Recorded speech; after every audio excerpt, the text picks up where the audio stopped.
This is Heroine Addiction, presented by That Time I Got Reincarnated in the Same World as an Anime Podcaster, where we cover romance and drama manhwa, and the whole point of tropes is to break them. I'm Isekai Sensei-Sama, aka Brad, and as always, I'm joined by Bento Baggins, aka Ben. Hello. Be sure to find us on social media, which you can find links for on our website, animepodcasterreincarnation.com. So today, we're going to be talking about another typical fantasy romance. Oh no, wait, that's the name of it. Another typical fantasy romance. It's accurate. It is entirely accurate. Although, I don't know. I don't think it's typical. I think that title is maybe a little bit satire. Uh-oh. Well, as always, I will read the summary here, and then we'll get into the discussion. After the gods dropped her in the world of her favorite fantasy romance novel, Lithera was quick to realize that happily ever afters were never easy to get. Given another shot at happiness, she is now determined to avoid the mistakes of her previous life, starting by meeting the sweet and caring Grand Duke she spent years exchanging letters with. Another typical female lead with another typical duke promised to wed. Will the story go the typical path we all expect? Well, so just to get this out of the way right away, this series is so self-indulgent. Okay. Honestly, and as I was reading this thought kept coming back into my mind over and over again, which was, if someone told Ben to write a manhwa and said, don't make it like overly drama or, anything like that, I think this is what you would write.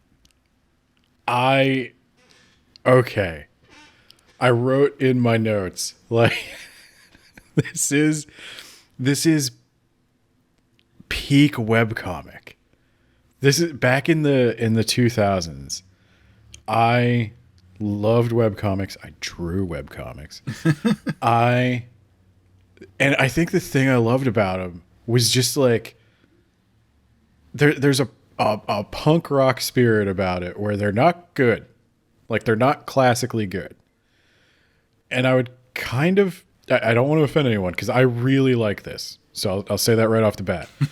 But I don't think it's like, it's not the best art. No. It's not the best writing. No.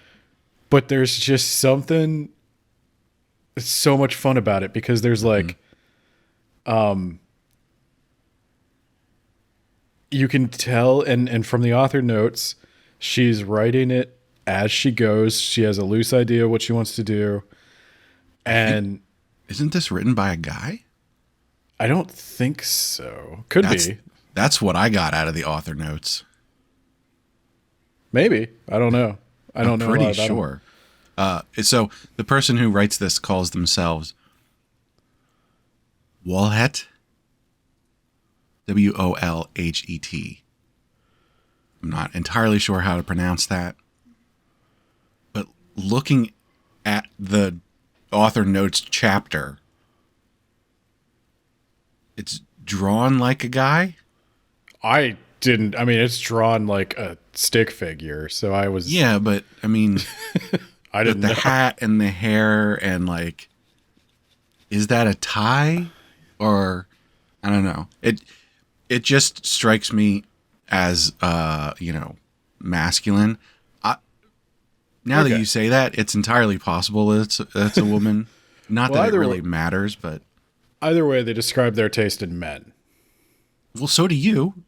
That's true. And maybe I don't know. I don't think I like a guy with a beard. I'm a guy with a beard.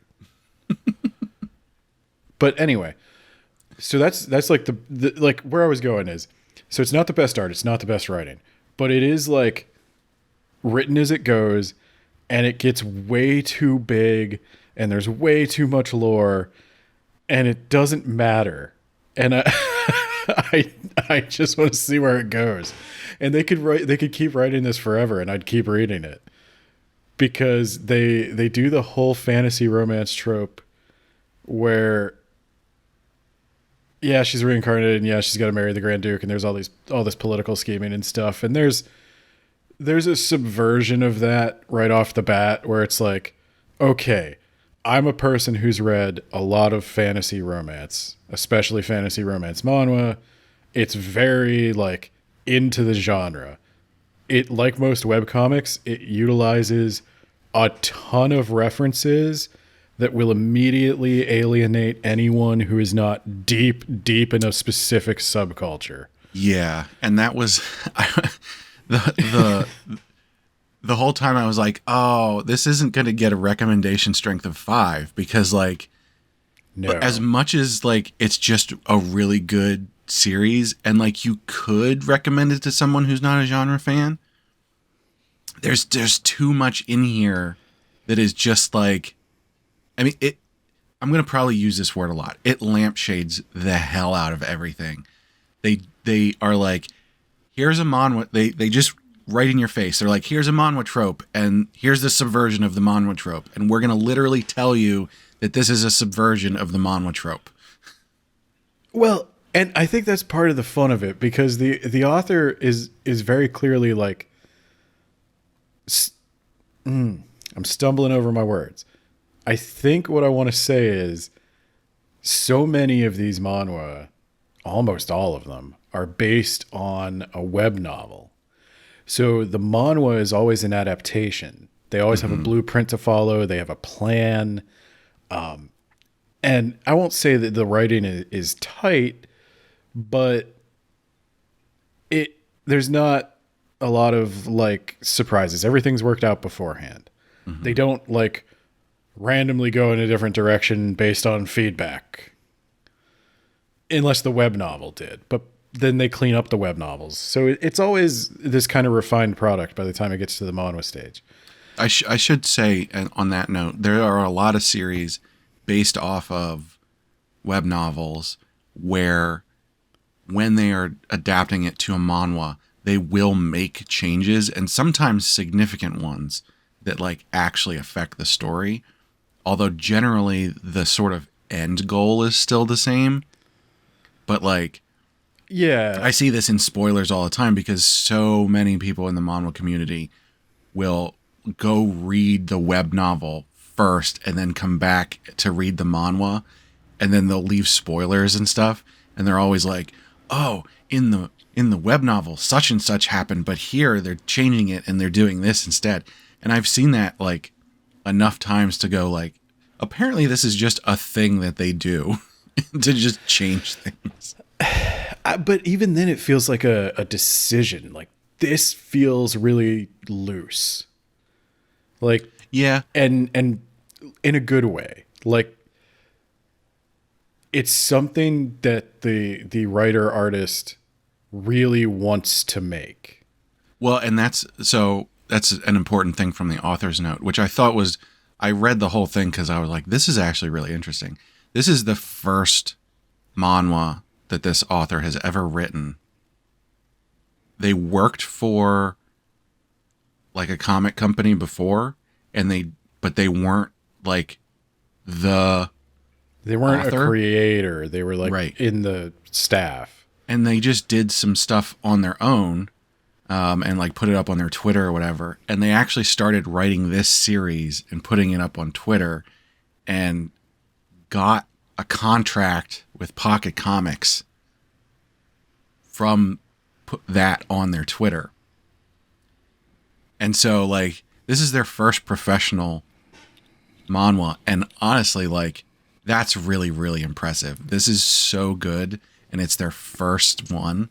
Like, the manhwa stuff to me has always been somewhere halfway between a webcomic and a manga. And it's something that most of the audience probably doesn't even relate to anymore, because webcomics, what I'm calling a webcomic, you almost had to be alive in 2003 and online and reading these things.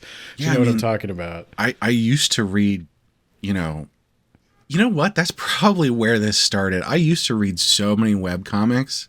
I never connected that before. In our 2 years of doing this podcast, I never connected the fact that I read, probably 50 different webcomics back in the day to the fact that I now read hundreds of different series of manga and manhwa. Well, I used to do the same thing. I don't know if these names will mean anything to anybody, but like Penny Arcade's still around. Mm-hmm. But there was Mac Which is Hall, crazy. there was Yeah. Apple Geeks, Control Delete, but that got weird. Yeah. And they all got most weird. of them. Yeah. Most of them. Like VG Cats. Oh yeah. God, there was one Dominic Deegan that just got way too deep and off the rails. And like all of these were. I still have my bookmarks here. I can't bring myself to delete them. No, you shouldn't. That's the one thing you should hang on to. That's a piece of history nobody's keeping track of. Yeah. But I was really impressed. As you mentioned, like, oh, this isn't perfect. There's problems here and there, but like for someone's first go at this, like I can forgive literally every single mistake.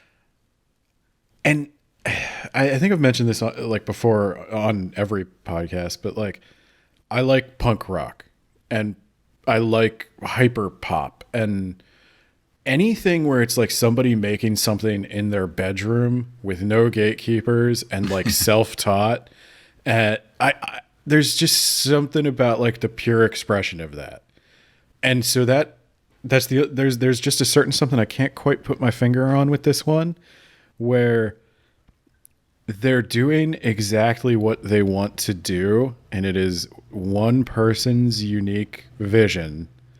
And yeah, they have assistants, and yeah, they have an editor and stuff like that, but they're getting it out there. And probably the biggest thing is we said we were going to talk about this right up front.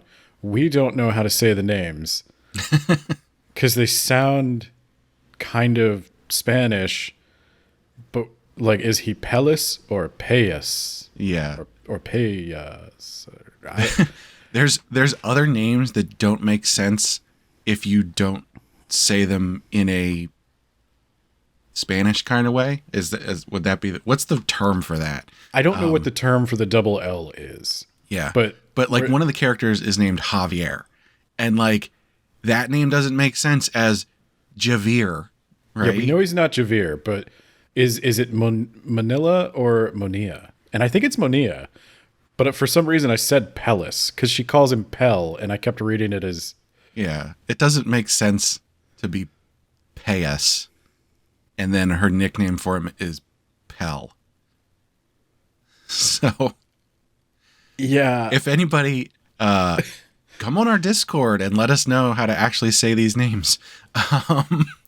Yeah, I'm gonna call one guy Javier, and I'm gonna call him Pellis. So we're gonna get it wrong. If you're mad about that, come let us know. We will apologize to you on Discord, but we're not gonna apologize for it here.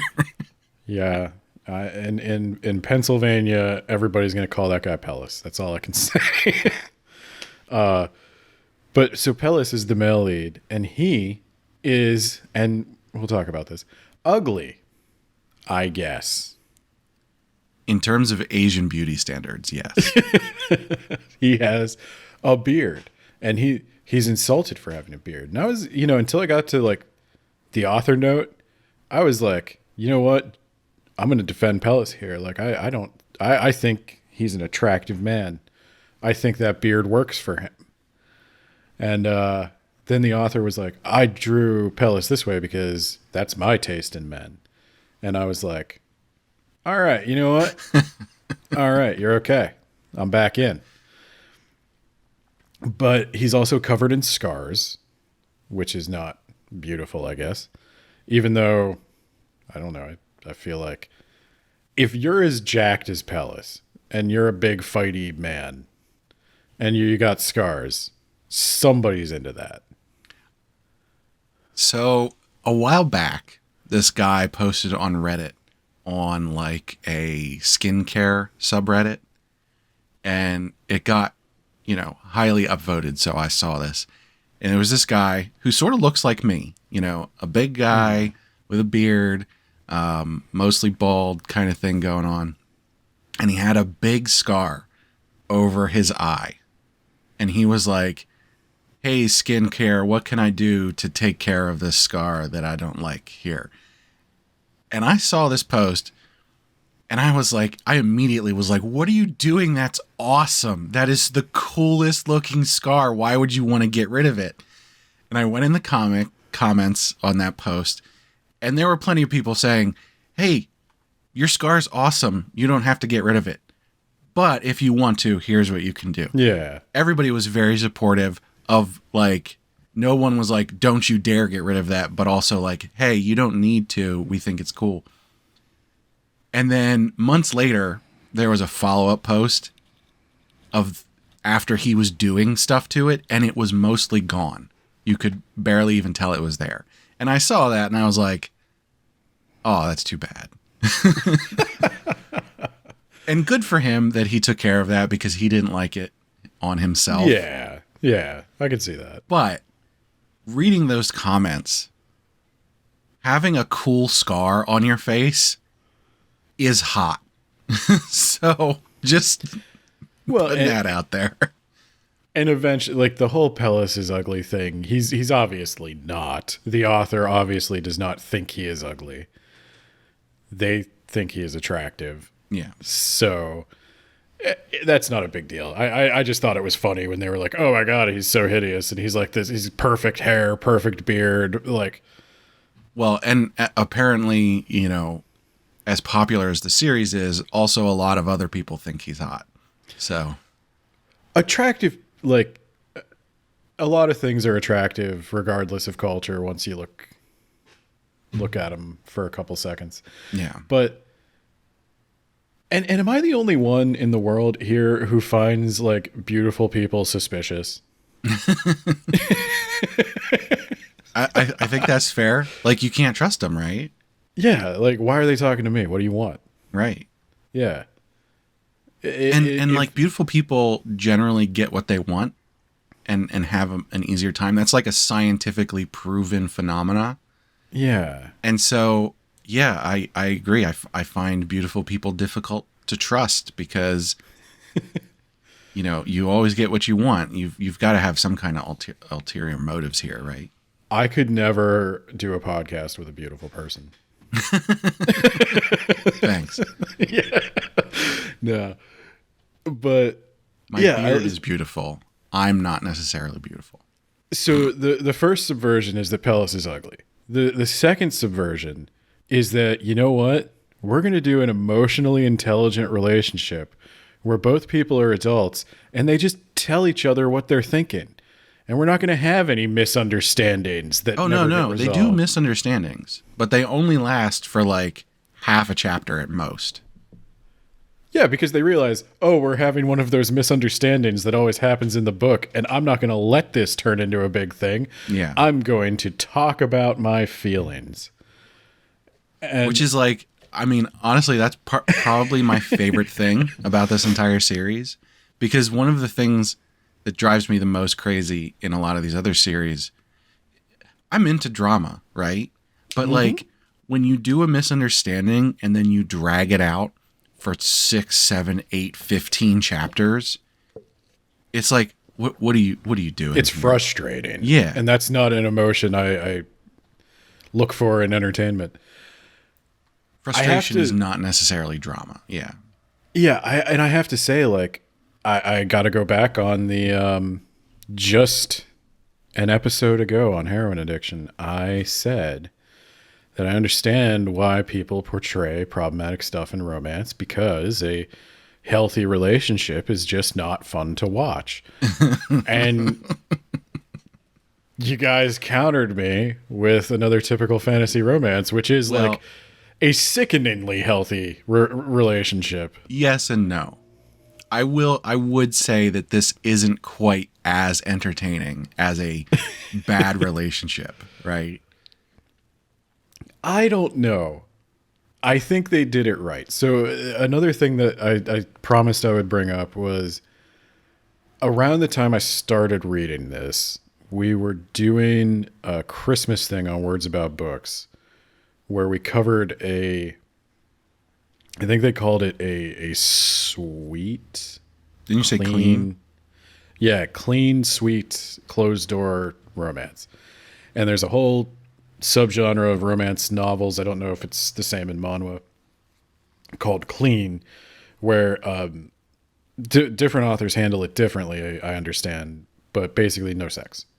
I think you would just call that not explicit in the world of manhwa, or not R18 or whatever, or R19 or whatever they call it.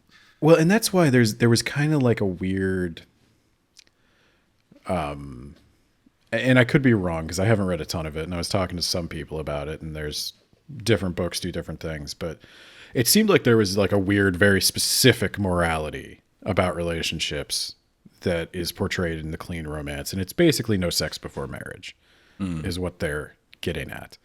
Well, then this is definitely clean. Yeah. And I don't know how into spoilers we want to get.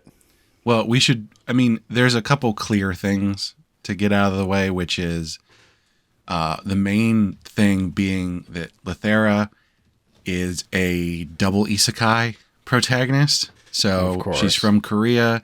She goes into the novel. She subverts stuff in the novel, but then like at the end, after she like wins, I guess, she becomes the empress, but then like the male lead of the novel sort of goes crazy and kills her. And then at that point she regresses, at which point this story begins. In her previous life, she was just pen pals with this duke, and they were like really good friends, even though it was obvious even at that point that they both wanted more than that. So then she immediately I say immediately, but she goes back to when she's a kid. So she like has to set everything up again. But she like, as soon as she's of age, she goes to propose to the Duke, who she has not communicated with this in this life. Right. But then we find out that the god sent that man her letters. Yeah. So he knows something's up with her, and he agrees to meet with her. And he's got this reputation as being the beast of the North. He's scarred. He has a beard. How disgusting. And all he does is fight monsters and show up at parties and flip over tables. And how could anyone love that? I do want to say, because they keep going, oh, he's not actually like this. But like, no, he is actually like that. Like, he is a big, scary guy who kills monsters and is terrifying to people he's not, friends with. He's also like 8 feet tall and 400 pounds of solid muscle. Yeah. So there's that. And she keeps calling him a bear. And I'm like, I don't like, there's not an ounce of fat on this guy, man. Right. Like when she sleeps on him, I'm like, if you say so, but like. He's so powerful, he's able to change his density at will. So he can turn himself into a pillow. He uses the cheat. So also he looks like Ned Stark. This seemed like it was very much. I don't know where the Cold Duke of the North comes from, if not Game of Thrones. I read a lot of fantasy, and I haven't seen. Everybody looks like Ned Stark to me. Yeah, that's a good point. Never really connected that, but I think you might be right. Because he also acts like Ned Stark. I feel like this author had a crush on Ned Stark. I think they watched Game of Thrones, and it's Ned Stark. Although Sean Bean is not nearly large enough for that. No. But he's always in furs or something, so you can pretend. No, and Pellis is a little younger. I guess they're both in their 20s. I can't really get a read. The author specifically said that they are not they don't have canon ages so that people can apply whatever they want. I guess I got the vibe that they're in their 20s or something because she's just recently of age and he's... Somebody in the comments on like the last chapter that I read was like, oh yeah, she's in her 30s and he's in his 40s. And then someone else was like, 2 chapters ago, the author said that there's no canon ages. What are you talking about? Yeah, I don't know. It doesn't really matter. The author's right. But I would imagine they are in their mid to late 20s. Yeah. Because one of the things that's immediately apparent about Pellis is that he has cultivated the beast persona to keep the nobles away because he had a traumatic experience where his father was betrayed due to the political machine, and he just doesn't want any part of that anymore. He wants to hang out in the north and just live peacefully until the end of his days. And again, you say cultivate it, but like I don't think he has to try that hard. Like we see that, you know, he's very much like that. Just normally. He's definitely cultivating it though, because when you see him talk to his servants, like, okay, he does hate the nobles and he is acting brutal, but he's giving them the impression that he's going to kill them. Yeah. And he would not do that. Yeah, probably not. Not unless they give him a good reason. He's got his girly handwriting and he's got his grandpa reading glasses and he's got, like, he's just this soft boy intellectual when he's hanging out at home. And then when he goes out, now he does fight monsters all the time. And he does seem to genuinely enjoy fighting monsters. But I don't know. He seems to have like a pretty like bookish life at home. I don't know. Yeah, but it is shown that like sometimes he goes into that beast mode, like not on purpose, just because something has triggered him.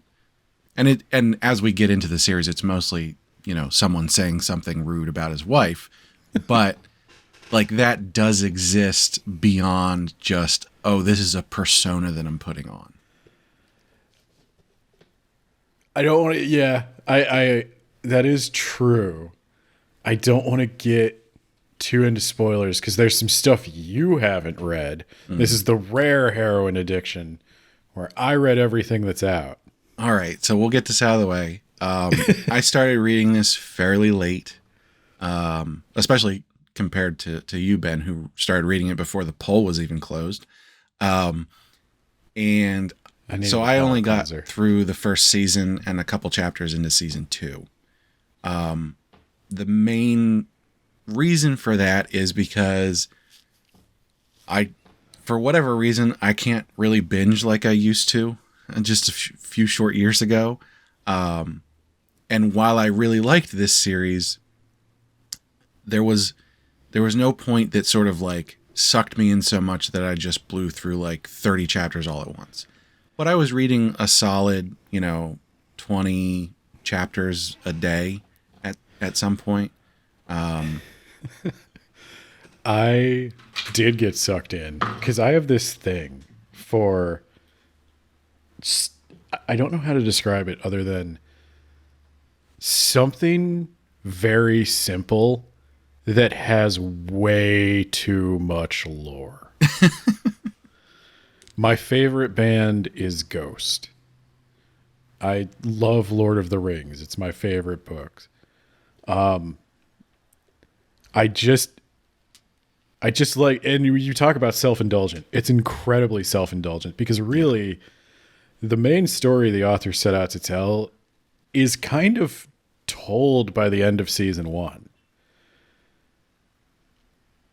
And so, then, well, we didn't quite get through all of the necessary spoilers, which is given that Lithera was killed by the former male lead of the story, she's got some trauma associated with romance. So when she first goes to the Duke in her third life, she's like, let's have a contract marriage. It's very clear, very, very early that they both are madly in love with each other. and probably were in the previous life as well, even though they like kept their distance as Empress and Grand Duke. But because she's got this trauma associated with it, they like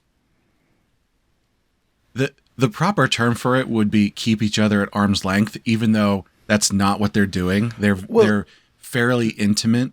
Their marriage pretty early on. Their marriage is kind of their first date. Yeah. And then they progress through a relationship that is taking it slow all the way up to a full romantic relationship. Mm-hmm. And I thought that was a neat way to do the clean romance. I actually really liked it because for a long time, like there is kissing and stuff.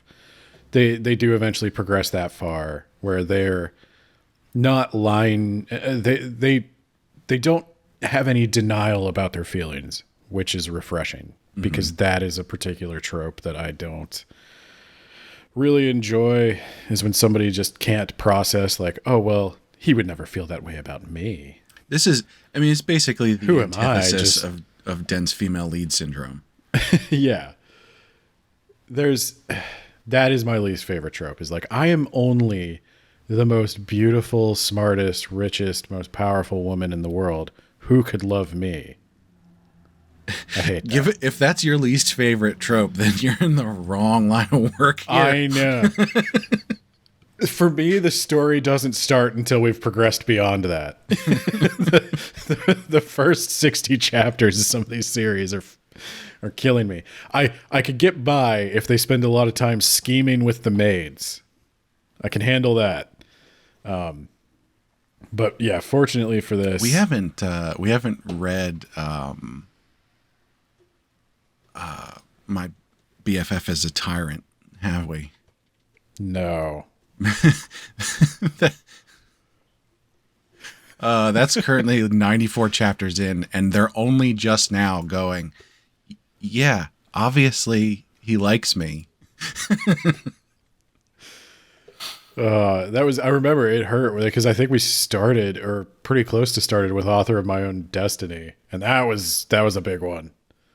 Yeah, that one, I think that one at least has a good reason, because she's like, I wrote this, like these are my children. But yeah, so I give her Fiona, I remember that, a bit of a pass. But yeah, I used My BFF is a Tyrant in Training. She's the poster girl for dense female lead syndrome. Anyway, yeah, so this is like the opposite of that. Very, very pretty much, 5 chapters after they're married, it's like, yeah, we obviously like each other a lot. I just have trauma around this, so we're going to not do. And she's very open. She's like, I have trauma related to romantic relationships, so please take it slow. And he's like, well, I get super embarrassed really easily, so good, we'll take it slow.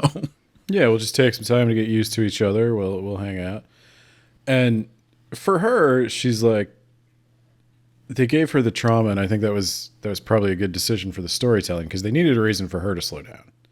Yeah. Because for her, she's already lived 2 lives. She's a super senior in the world of adult romance. Oh, and I love that they just like, this is what I was talking about, the lampshading, and they're like, there's some fourth wall breaks in there. I don't know if those are supposed to be like, I don't think they're supposed to be canon or anything, but like the fact that they're like, no, I'm an old person. I've lived this many lives. I didn't regress my brain, Yep. Because they're like, but I won't give anybody a canon age, so it's as problematic as you want it to be. Because it's possible that he's in his 30s. It's possible that he's 19. But then, like, they very clearly go, no, she's older because this is her 3rd life. And I think at one point they're like, she's lived over 100 years at this point, they said, or something like that. I don't know how accurate that's supposed to be. But I think when she was the Empress, she lived into her, 40s or 50s. So they're very clear about like, no, we're not going to do any kind of bullshit about like, oh, when you regressed, your brain turned back into that of a kid. And so it's not creepy that you are interested in a younger man or something. Well, and I also like, he's initially very apologetic for everything, and he's got really low self-esteem, and they kind of have to fix that at some point to have a healthy relationship. Mm-hmm. And like, and that's what I mean when I say it found a way to do the healthy relationship where here's a genre where healthy relationships are boring and simply having somebody be like, oh, no. I'm not going to let you have low self-esteem because that is actually going to make you a bad partner. Mm-hmm. You're going to need to call me out sometimes. Like you're going to need to stand up for yourself. And he's like, wow, really? And they have this whole thing where he's a teddy bear and she's a rabbit. And I like all those little gag cuts of them. Yeah. The one thing that gets a little old is the eternal professions of love. I don't know how else to describe it. Like every couple of chapters, there's a big like, isn't it so great that we're so in love and still so lovey and love. But everyone around them is annoyed by it. So it does help. Like they just lampshade the hell out of everything. And every time you would be like, oh, we're doing this again, or oh, there's this trope or that, or they're like, hey, we know this is a trope, or hey, we know this is slightly annoying, and we're going to call it out. It's like, and in a lot of different places, you would be like, oh, lampshading is terrible. Like, you can't get away with it just because you tell us that that's what you're doing. But most of this works for some reason. It's objectively bad writing.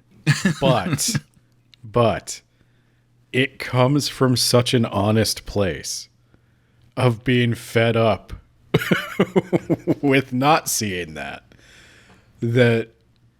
I don't know, I give it a pass. If it's one of those ones where like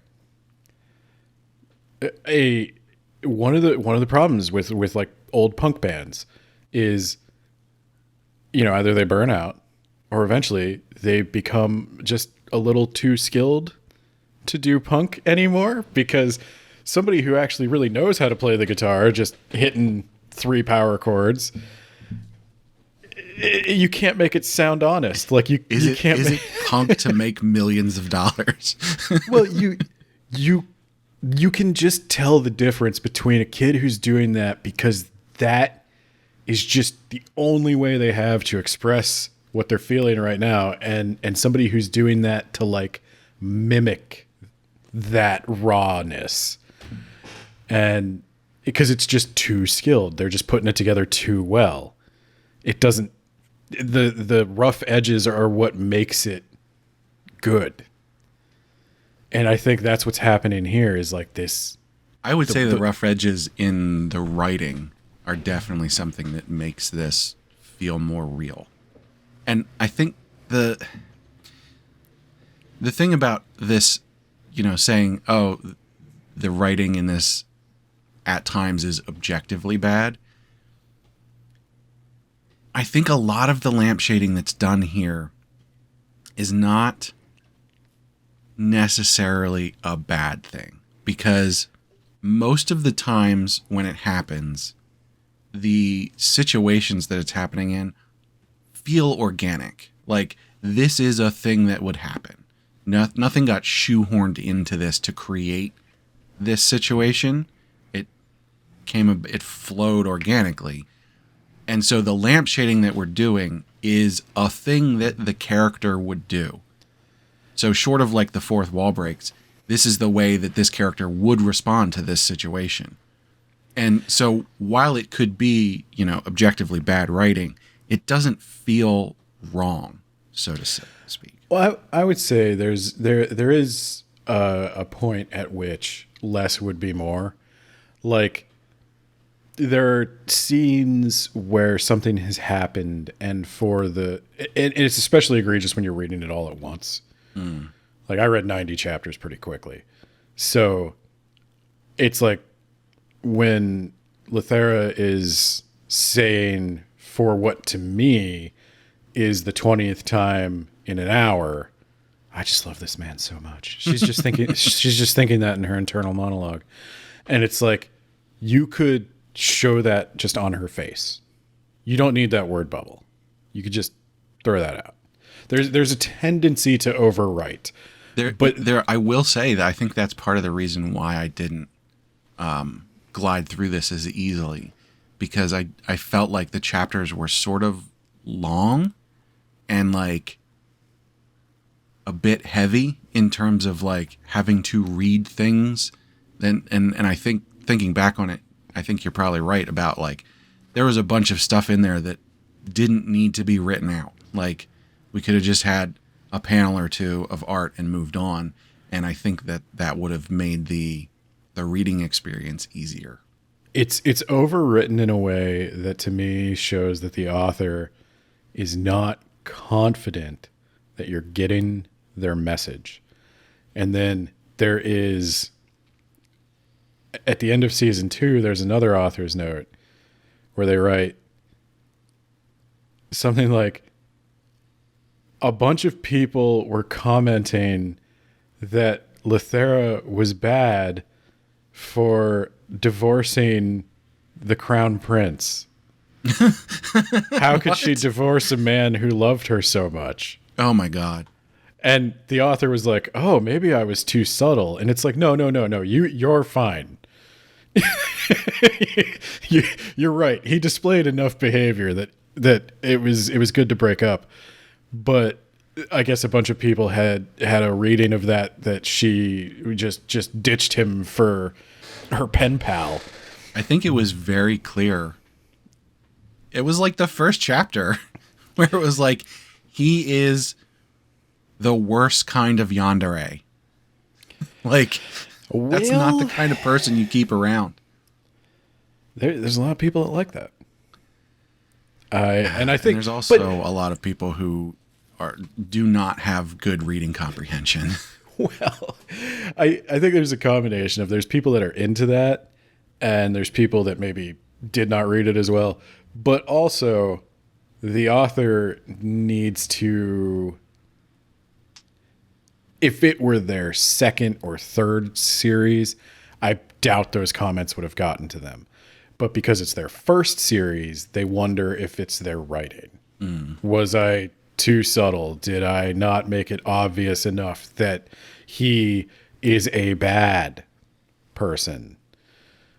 So I guess I'll have to ham it up a little more. I guess I'll have to have him say cartoonishly villainous things for you to understand that he is actually a giant asshole.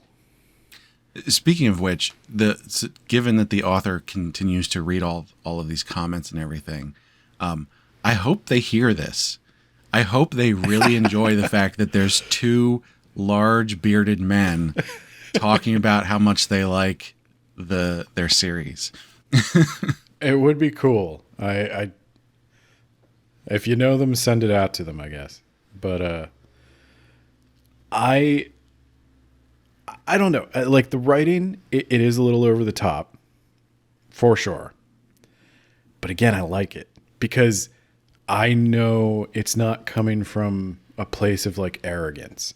Mm-hmm. It's self-indulgent, but like it's also self-conscious. And I will say, like, a lot of this is going to come out in the rubric. I'm looking. This is a very highly rated series. I don't think that we're going to rate it as highly as other people are rating it. Given the technical parts of it. I am going to pump it as high on the personal preference as I can. Oh yeah, certainly. It's going to gain a lot of points in certain areas, but there are some things like the art and sort of just the pacing, the overall writing kind of stuff. It's not going to get 5s, we'll see if they get 4, but like it's not gonna be a perfect score. So As much as we want to be like, this is so good, and we're gonna handicap them because it's their first series and all that kind of stuff. Like, oh no. We need mathematical precision. That's more important than anybody's feelings. But I will say one other thing before we rubric is, for me, the initial like pitch of the series. If you're writing a TV show, they make you like pitch like what's the formula of the series. And there's like a famous George R. R. Martin interview where he had to pitch what's the one sentence description of every episode of The Twilight Zone. And he talks about having to think about it and goes, an extraordinary man finds himself in extraordinary, or an ordinary man finds himself in extraordinary circumstances. And so in this one, it's basically like, we're going to subvert all the problematic tropes, and we're going to have a healthy relationship that culminates in a fulfilling romance. And by the end of season 1, I'd say they're pretty much there. And I don't like that. That's only a spoiler for pacing, because you know it's going there. So for my curiosity, I had to read all of season 2. I had to know like what's left, because there are side characters, but they're not super well developed in season 1. I think there was enough in season 1 to set up the sort of like, hey, there's other stuff going on here in this world, and we're gonna explore that. I'm just gonna dangle one thing in front of you. So like the main point of the series for me was in season 1. Mm-hmm. Like I was like, oh, okay, well maybe I won't even like season 2 because I don't know where it can go from here. Off the rails is the answer. And there is a reveal near the end of season 2 that I was like, where the fuck is season 3? Like, I need you can't drop that on me. And it's such a silly in soap opera like There was a thing in season 1, near the end of season 1, where they were helping out the Mage's Tower, right? Mm-hmm. And a thing happened that, to me as a reader, made it very obvious that like the previous timeline that she was in after she died, there were things going on, and that's somehow affecting this timeline, right? Yeah. But she didn't figure that out, and Pellis didn't figure that out. And I was like, after all of how smart they are all the time, and you're just like, no, they didn't figure this out immediately. Because we're gonna deal with this later. I was like, really? Like, that seemed out of place to me. Well, again, they figure it out pretty quick in season 2. Okay.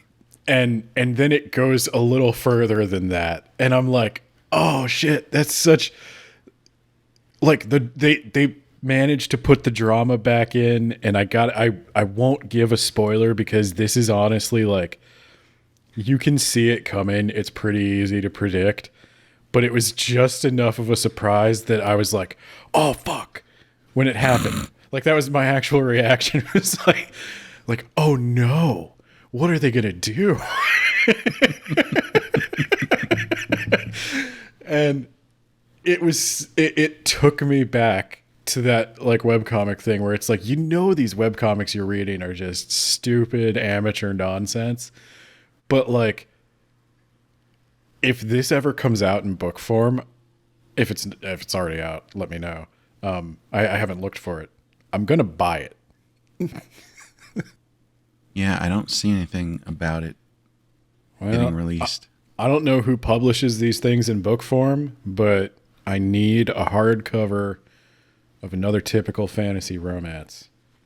Oh, hardcover. I need a hardcover. You're gonna pay the big bucks for it. I am.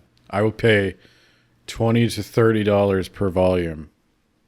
I don't think Who Made Me a Princess even has a hardcover. But you can read it on Pocket Comics. Right to the author. I need a Pellis t-shirt. I need, like, this needs to go viral. It needs to be in Hot Topic. I'm going to revive emo. And then I'll just live forever. I'll never age. Anyway, where were we? I think we should probably rubric. You think it's time? Unless you've got another general one. I mean, as always, the rubric will unlock more discussions. The rubric will show the way forward. So this is the point where I say, hey, everybody listening, you can go on our website, animepodcasterreincarnation.com, and rubric along with us. I have created a rubric page. The link's up at the top of the site, Heroine Addiction rubric. There is an interactive rubric that you can go through and you can click and it'll tally up the total and everything. I built that for you. It's a Christmas present to our listeners. So you can go on there, you can do the rubric on there, and then you can come on our Discord and you can say, here's my rubric. This is what I rated it at. And play along at home. So we are going to be definitely using the romance version of the rubric this time. And we're kicking it off with content and ideas. What are you going to rate this, Ben? I think I will give it a 4. I think that's fair. Original ideas and plot, and they're presented and developed clearly. It's strange that I think that the Ned Stark thing and a healthy relationship is an original idea at this point. What if everybody wasn't toxic and horrible? But it is. I don't think this can be a 5 just because of how much it uses other ideas to hang its hat on. So yeah, I agree.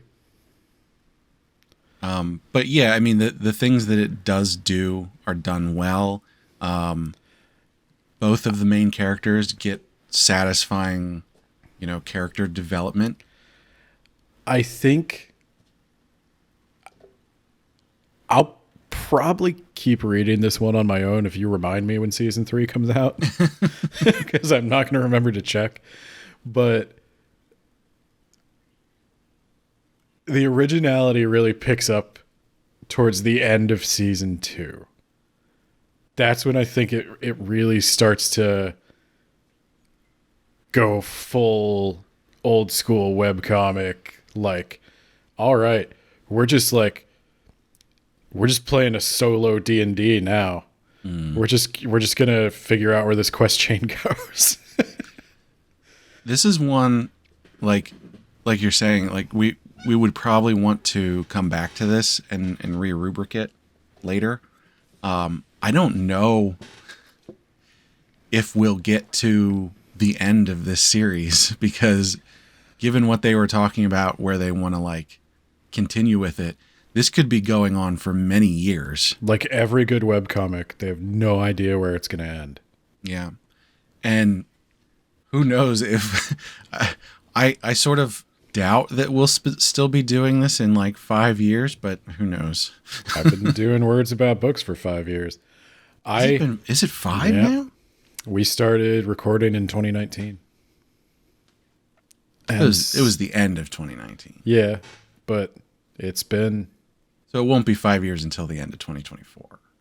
I guess technically. So it's 4 years.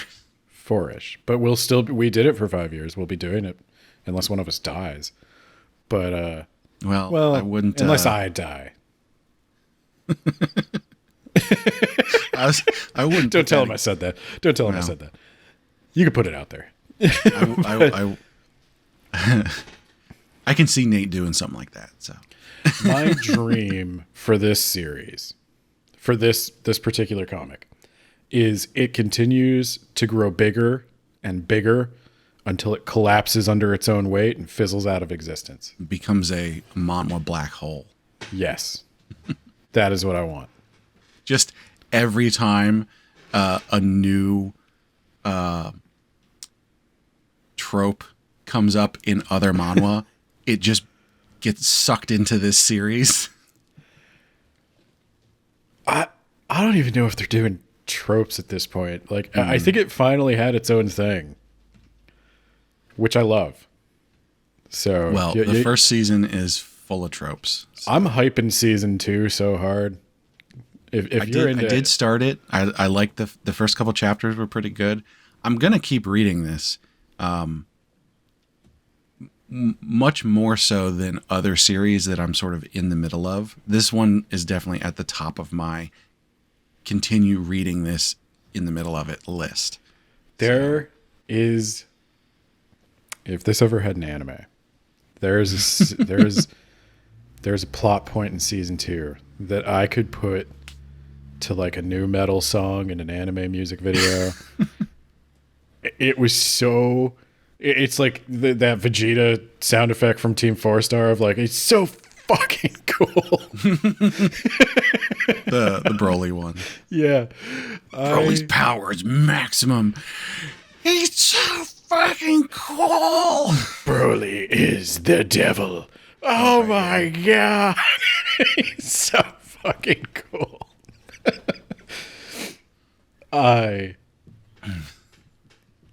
Maybe I'll tell you after we're done recording. I don't want to spoil. Okay, pacing. Yeah, pacing and structure. This one,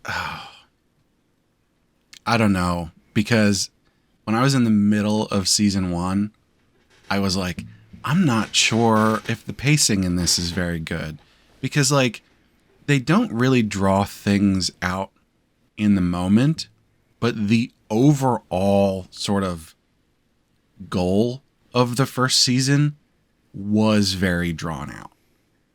And so like I don't know if that's good or bad. I'm like there's a part of me that's like analyzing this and like can't quite wrap my head around the technicalities of like was it paced properly or not? And because of that, I sort of have to go based on my own feeling, which is I think I have to give the pacing a 3. I also gave the pacing a 3. Oh, you're not just trying to make me feel better. No. I filled this out before we even started talking. So Nice. I would rate it on the Dragon Ball Z scale. It's not quite a Planet Namek. That's a disaster. But it is a Snake Way. This planet's gonna blow up in 5 minutes. Yeah. It is Goku running down Snake Way. He gets there. In the comic, that happened way faster. Yeah, but I'm talking the anime. This is like on the next time on the how far did you throw your coffee table when next time on Dragon Ball Z was said. When Frieza said, "This planet's a tough old bird, I'll give it 2 more minutes," I literally stood up and flipped a coffee table. So we're not quite there. But we are. Goku, do you remember you can fly? You know you don't have to run on the Snake Road? You can fly? So just fly around, like cut the corners, Goku. Cut He the did corners. fly back Yes. when he got reincarnated. So, which was frustrating. And it took him like 2 minutes. Yeah. So I'd say it's a Snake Way. So that's a 3. That's a 3 for me. Yeah, the pacing and I understand the subversion of the trope is that they communicate.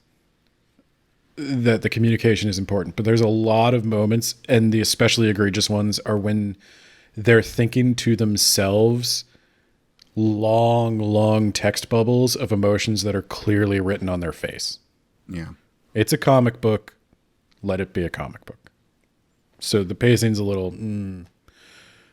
but I don't. It's not enough for me to say it ruins it for me. Oh no, I mean like the pacing is totally bearable. It's just there are times where you sort of go, oh, we're still doing this, or we're doing this again. And I think the definition of a 3 is there's room for improvement, and there most certainly is. Yeah. So even with season 2, you don't think it's up to a 4? No, I think they still, especially with season 2, that's where the Crown Prince really starts coming in, and like you can tell in the author's note, sort of solidified, like they're really trying to hammer home, this guy sucks. I don't. Hey, preview for our next mainline episode. I really don't understand how people get things so wrong when they are consuming media. Like, I just don't. It doesn't make sense to me. Like, why are people so stupid? Like, it's a combination of you got to take the comments with a grain of salt. As an no artist. offense to anybody. Well, like if you're somebody who felt that, but like I just there's so many times where I'll read comments for things and I'm just like, are we reading or watching the same thing? Like what are you doing? Well, I don't think every comment is necessarily meant to be like a scholarly criticism of the work. Yeah. I do think there are people out there who just like the tsundere trope who are going to be like, oh no, how could you leave him? Oh, and that's yandere. That's whatever. I don't know. That's a different thing. I don't know the Japanese classifications for terrible relationships, but yeah, there's people who are just going to say like, oh, how could you leave him? And I don't think they're really thinking that hard when they make the comment.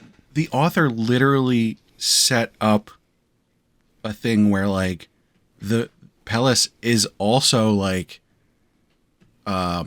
possessive and like doesn't want other guys to like be in love with her, but then shows him getting over that very quickly. Like he lampshaded it again. Like, so how could you have read the whole first season and then be like, oh no, the prince was obviously fine?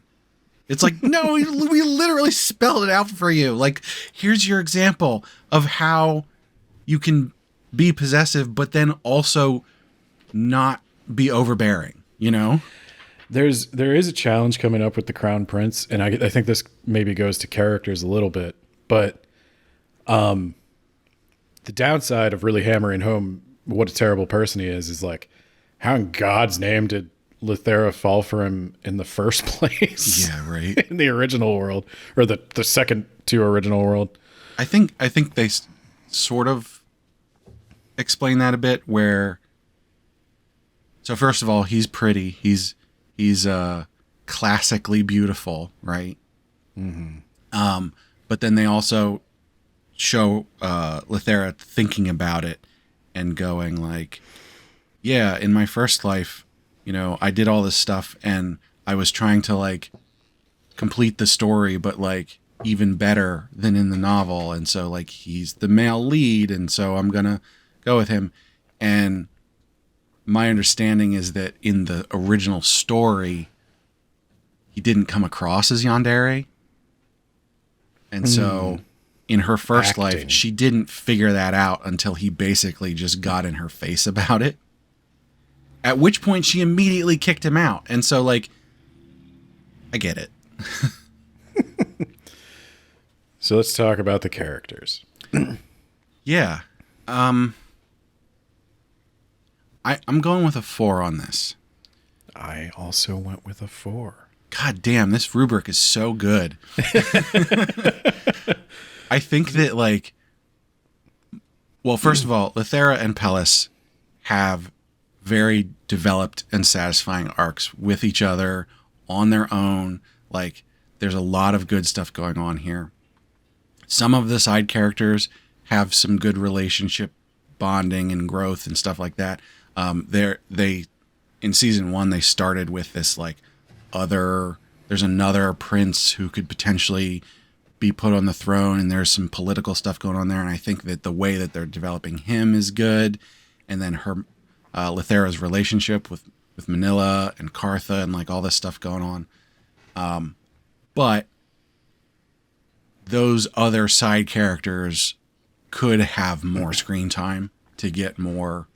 And I think that would have also played into the pacing if they had sort of did some different views and said, here's what this person is doing, and they're going through a thing and they're growing and changing.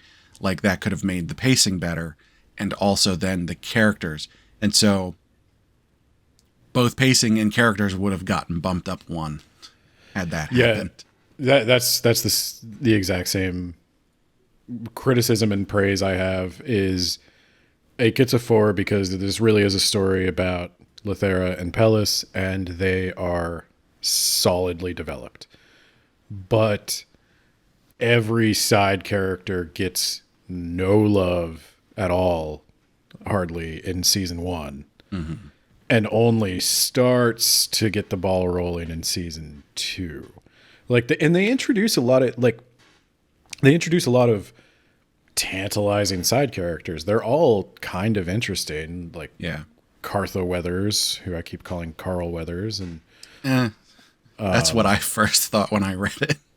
Then High Priest Astrum finally gets a little bit of an arc, and the mage Indago, I think is his name. And each of them is, and of course Manila and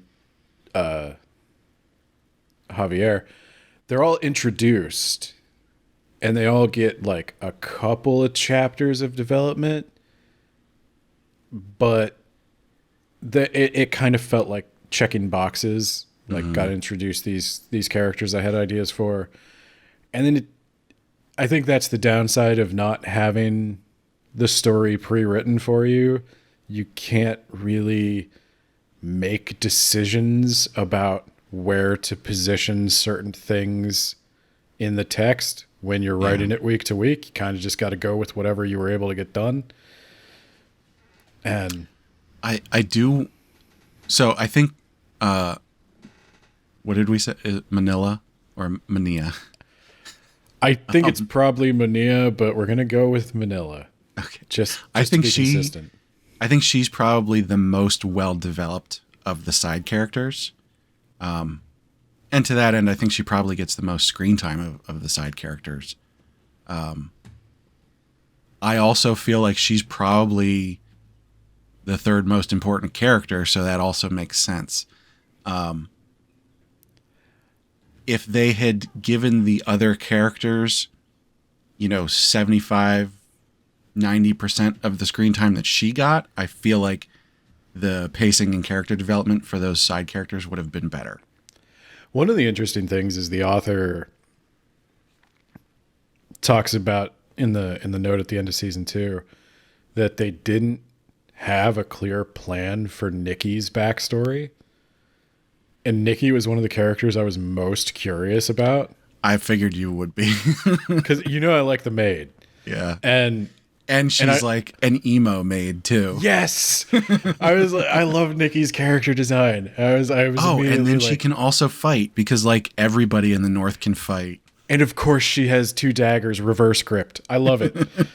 I was like, what's her deal? And the author's like, I never really thought about Nikki until I drew this one panel. And I was like, oh, and then I had an idea for a backstory. And I was like, crushed. I was like, wow, you're just going to do Nikki like that? But fortunately, Nikki's backstory is pretty cool. When you get reincarnated into this world, you're just going straight for her? Or do you want to be her? No, I go straight for her. Yeah, no. I want to. I don't know. No, that's weird. I don't know if there's a male I'd want to be. Maybe I could be the mage guy. I'd want to be the mage guy or Kartha Weathers. If I were to play a character, I think. I'm not pretty enough to be either of those people. But or you could just be like a knight up in the north, and that would get you close to her. So. That's true. I could be a knight. I could fit that role. I could fill out a suit of armor, I think. And like carve the muscles into the suit of armor. Look like I have them. Well, you wouldn't get summoned. You'd have a different body. That's true. Thank God. Okay. Romance. Yeah, romance. 5. 5.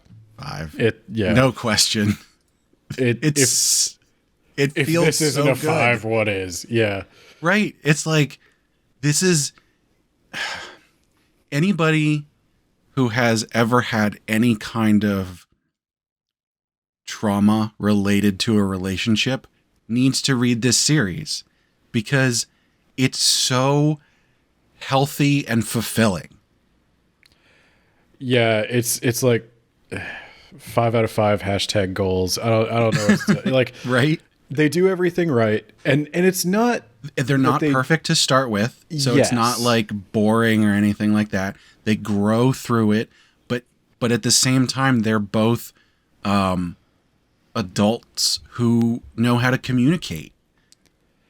yeah, and they have their challenges, they have disagreements. If it had just been that Pellis is just this teddy bear and he's just the perfect man who does everything right all the time, kind of is, but He's close to it, but not so much that it's boring.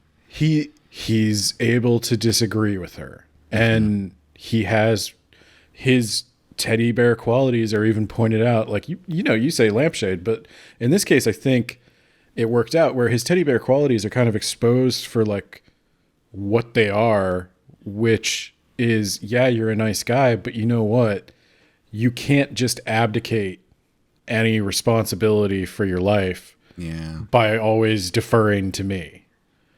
You're gonna have to start developing a personality. Yeah. And he takes that advice and he really thinks about it. And that, I think that's good. I think it really bumps it from a 4 to a 5.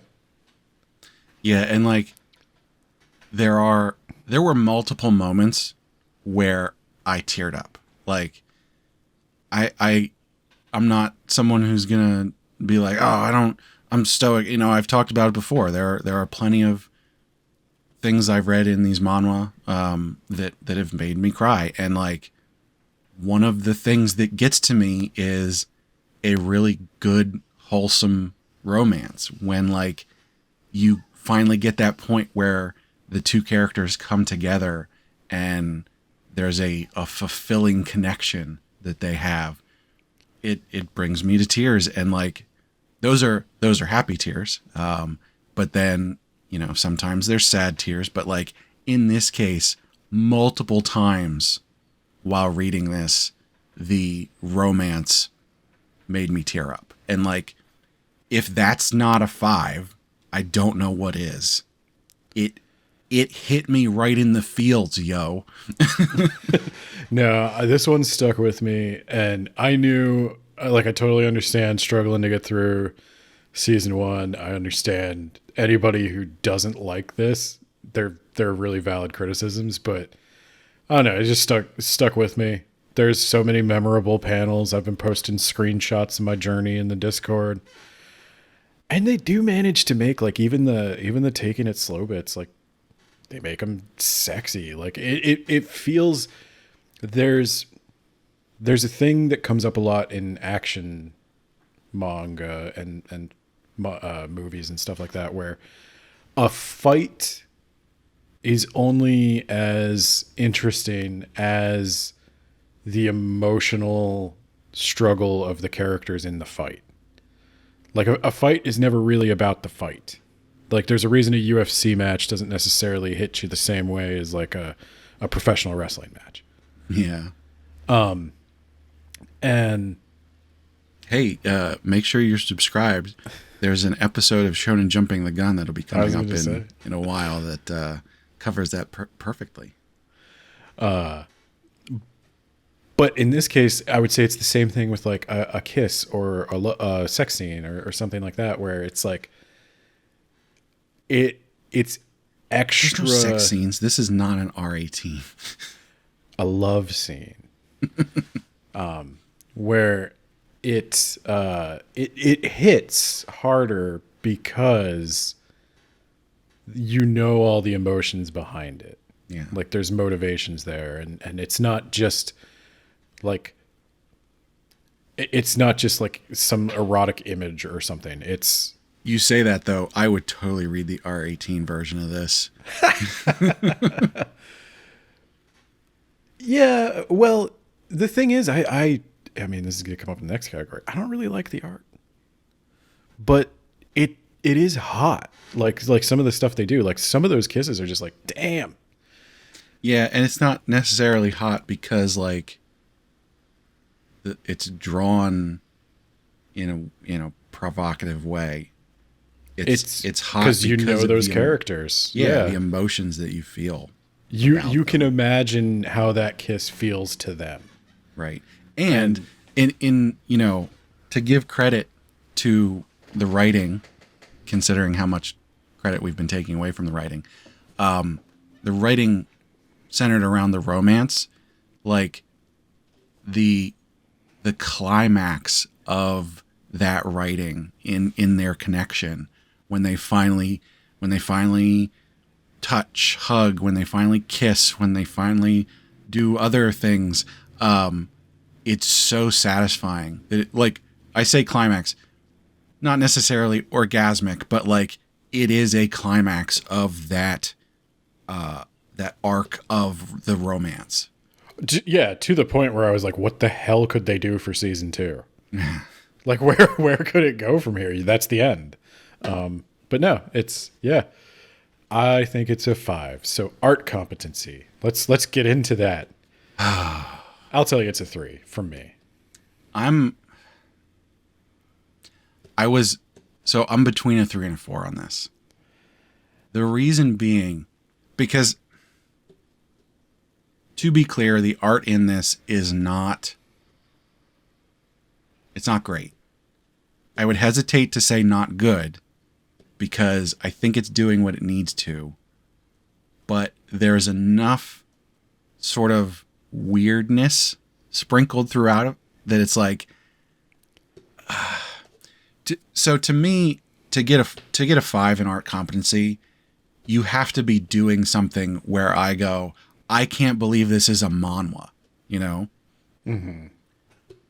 For a 4, it's got to be sort of like doing something that makes it so that I don't even think about the art, that it just, this makes sense and it just flows through the art and the story, right?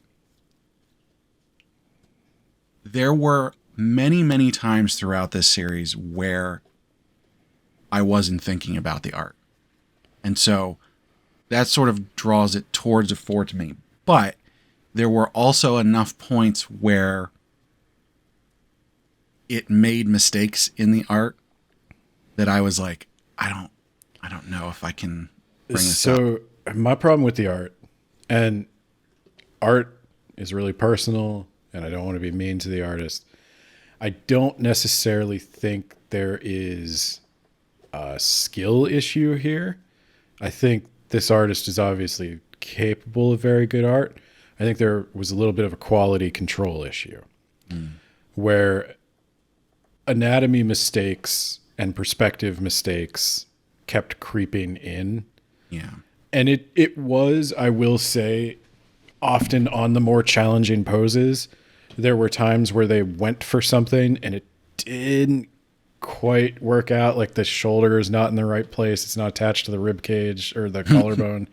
And it's nitpicky, but it happens often enough in this comic that like, even if you don't draw yourself, I think your brain's going to start to notice like, where's her leg in this pose? Like, how is she achieving that position? How is like why is Pellis's hand so tiny? Like, yeah, I think I'm gonna have to give it a 3 as well.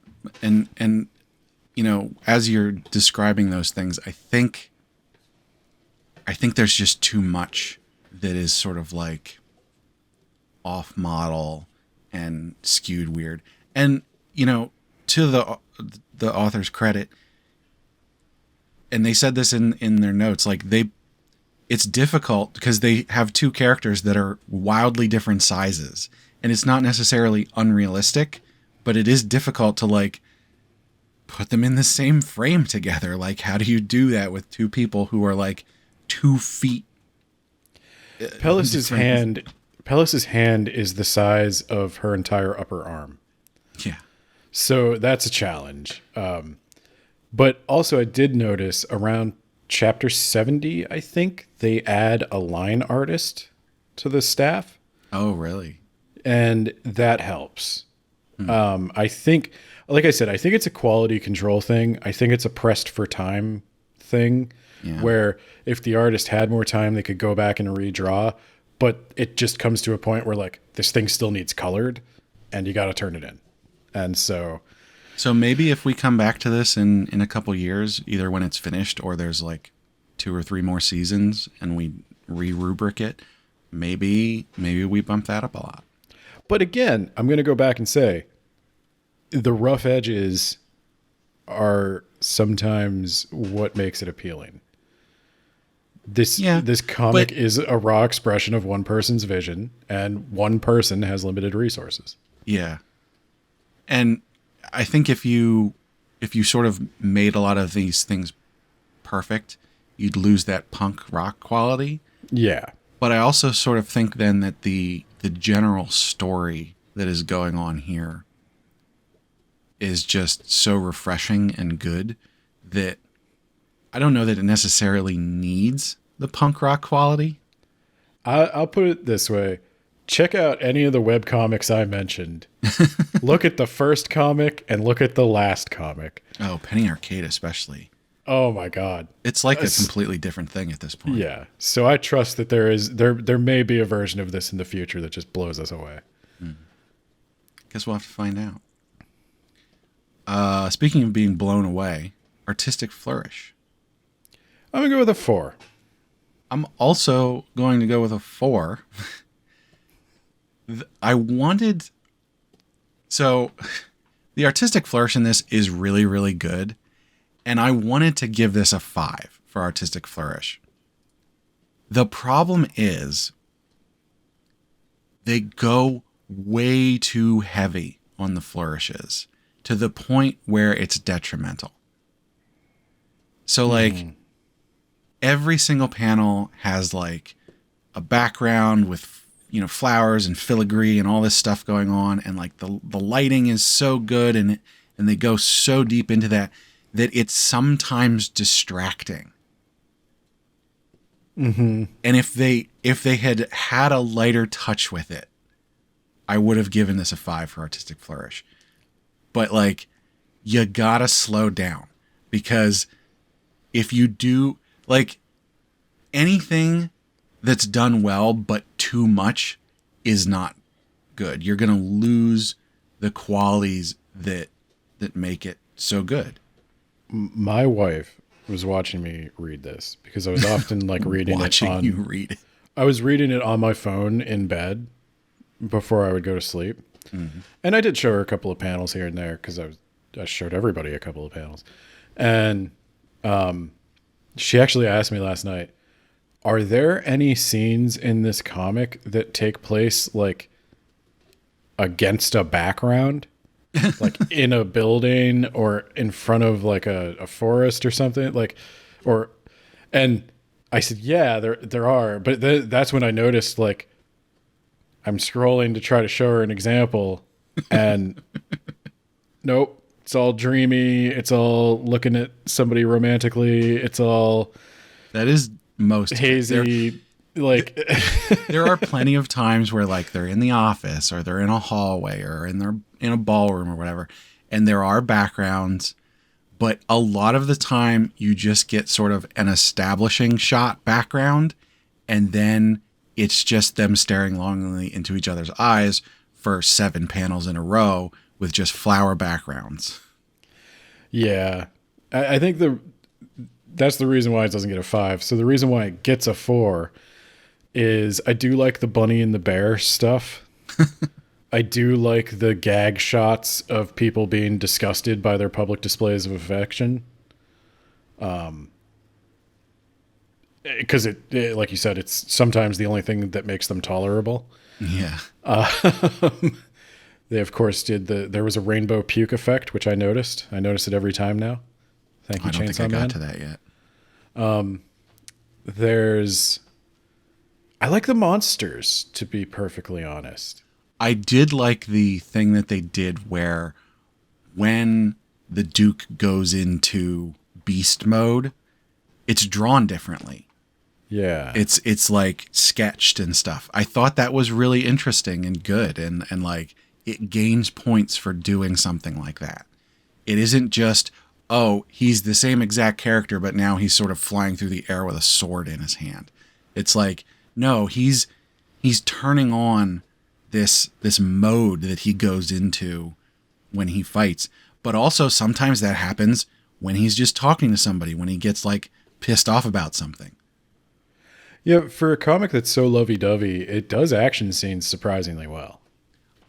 I hesitate to say that the action scenes are done well because I found myself struggling to sort of follow what was actually going on in the action scenes. However, most of the time that didn't matter because there wasn't like a complex battle going on where I needed to know that they were here and then he moved over here and that meant he could do this thing, right? Like he's just flying around killing stuff. So for the most part, that didn't matter. And so I'm not like detracting points from that. The style that those action scenes had, I thought was interesting and cool. So could you do battles in this where like the set and setting actually matters and like how they move and what he's going to do? Like maybe. I don't think it really matters. Yeah. So, personal preference? It's, as I already spoiled, a 5. Yeah. I'm also going to go with a 5. I think it's important to note here, for personal preference, for a 5, it says wouldn't change a thing. That's not necessarily true. However, I think the caveat here is, does something need to change? Which is no. The way that it is right now, I love it so much. I'm not gonna. I wouldn't care if they like. I don't need them to change anything, right? It can stay as it is and be a 5 for me. You know. I would not mind if things like the art quality and the writing, if that gets a little tighter in the future, I wouldn't mind it. But I honestly wouldn't change a thing. I like the rough edges. I like the punk rock spirit of it. Even though this is not like indie, they did get a publishing gig kind of. But I think it's fair to call this indie. It started completely independently. As far as I'm aware, it had a bunch of chapters that were on their own. They specifically said they went back and redid all of those first chapters. When if something starts that way, I mean, what else do you call it but indie? Like, well, sure, they got picked up, but like, it depends. So do how punk much, rock bands, right?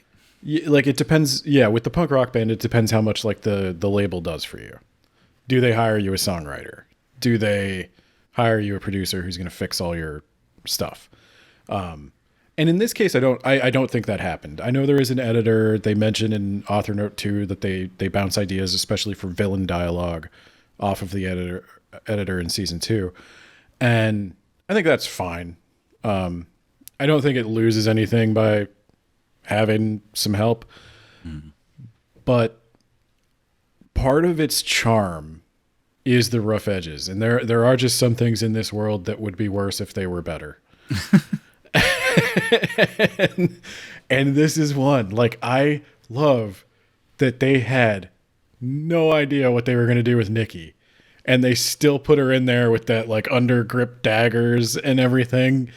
and they're just doing random stuff. There's way too many characters. There's way too much lore. There's all these side characters that don't have anything to do forever. Like there's just something so charming about that to me. That Speaking of that, there was something I wanted to mention back when we were talking about the characters. There were 2 side stories in between season 1 and 2. yes, that were so good. yes, And they were only 2 chapters each, but it was an exploration of their parents, Pellis and Lethera's parents when they were younger. And like it was such a good, like you get some lore behind their parents and like how their relationship came together and like where both of them are sort of getting certain traits from and everything. Which sounds weird to say for Lethera because she had a completely other life, but like, also that's the panel that was the birth of Nikki's backstory. Oh yeah, right. But like those two side stories weren't necessarily needed, but they were so good that I think like it would have been detrimental to not have them. I will say with that side story, I can't believe I forgot about these two.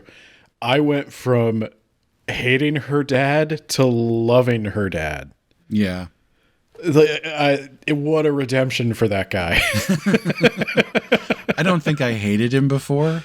I just didn't want him on screen. I was like, I don't like this trope. I don't, the weak guy, strong wife, fussy, fancy man thing. I didn't like that. We should note, and because this isn't something we talked about, the representation in this series is pretty good. They don't quite go into like LGBTQ plus kind of stuff, but they sort of get close in terms of like strong, powerful women. And you know, there's no black people or anything, but what can we expect of a Korean? You know, webcomic? That's one where I'll say like, you don't lose anything by not handling that, but you can lose a lot by handling it wrong. True. Yeah. In a Korean comic. I like the way that they're like, yes, women can be powerful, not just politically, because Lethera's mom is a knight. And they even go so far as to have Pellis recommend her to be the teacher of Javier.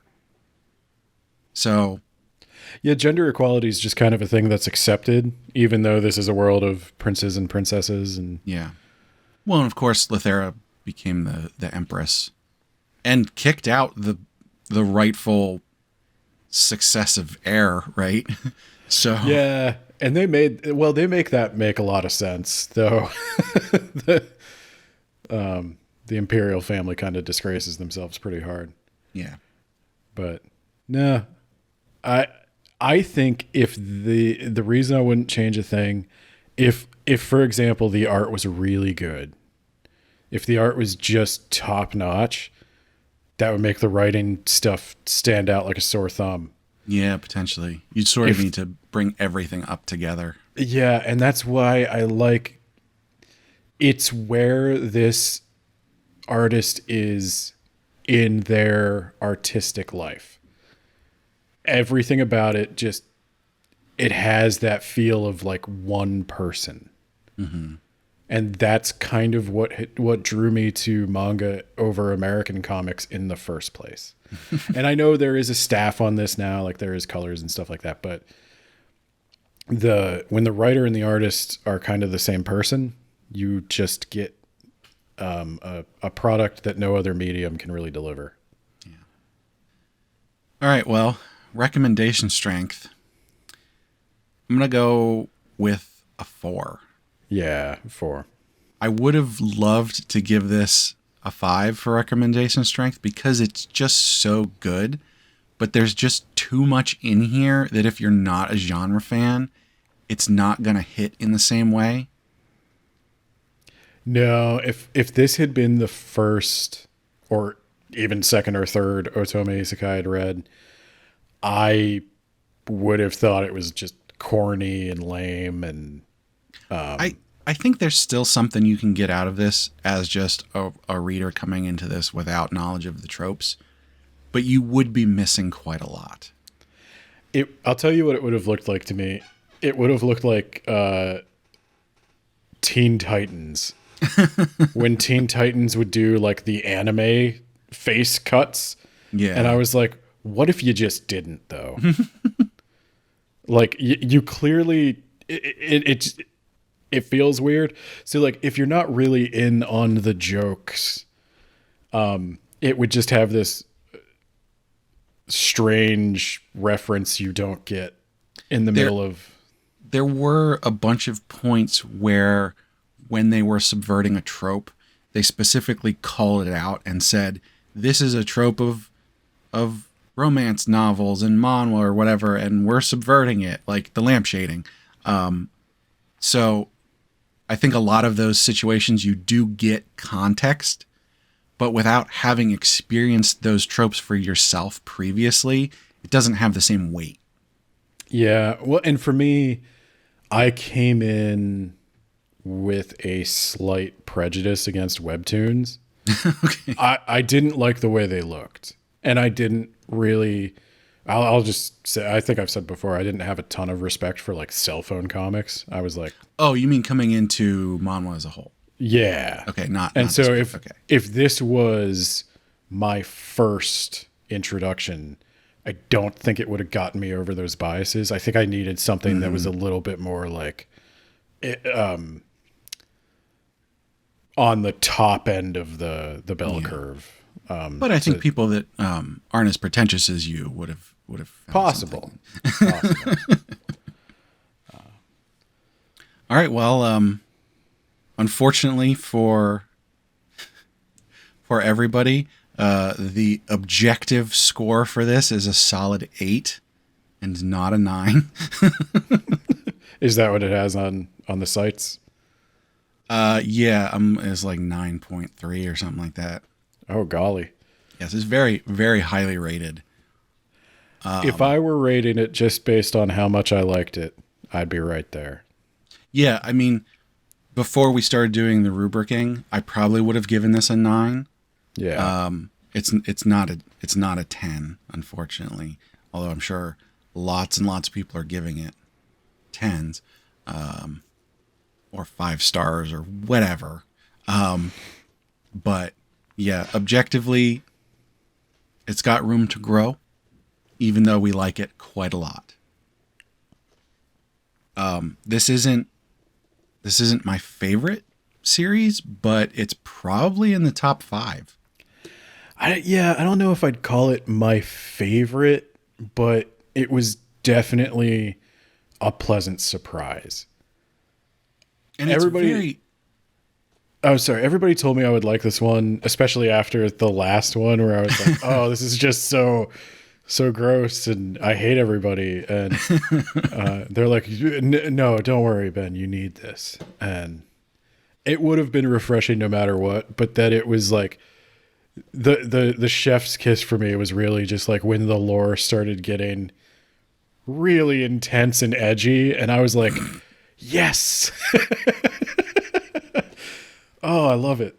So I don't know if I like this for the same reason everybody else likes it. But well, the thing is, especially the first season, I would say this is a mix between like a cozy read and then also sort of like I don't know, there's elements of like an adventure kind of thing in here. So it's sort of like a hybrid in that regard, but like I think overall, if you just want something that isn't going to like push you a whole lot, this is perfect. Oh yeah. I would what got me through all 90 chapters was I do a lot of reading for my other podcast and even for this one sometimes. And I just kind of would burn out. I had pretty bad migraine over Christmas and I just needed to like take it easy. And so I took this out and I would just, 10 or 12 chapters at a time, get through it whenever I could not do serious work anymore. And it was perfect for that. Yeah, I would say for the most part, it's very relaxing. And you know, as we've just said, high recommendation strength. If you've read any manhwa before, you should definitely read this. Yeah, I'd say if you're listening to this podcast, it's probably something you'd like. And I honestly, I have no idea how I wasn't reading this before. Like, Oh, I don't know you why. just started this for this podcast? Yeah. Wow. I think it was on my list, on my plan to read list, but for whatever reason, I had never started it before. And I don't know what it was that like was keeping me from it. So I'm glad it got recommended. I definitely wanted to check that out. Actually, we should probably make a note of the fact that someone recommended this for us. I gotta find out who that was. Once it was decided, so many people started talking about it. I don't know who the original was. Okay, so I don't know if I feel like more than just this person recommended it, but it was Last of the Red Rose that I'm seeing here. Recommended in our Discord back in October. So I'm going to give her credit. Even if there's someone else mentioned it at some earlier point. So thanks for the recommendation. Again, I had it on the list, but on my list, but I had never started it. So this was a good excuse. I'm glad I did. Yeah. Yeah, this was an excellent follow-up to Beatrice. Which I still like, just to be clear. The second season, they go a different route.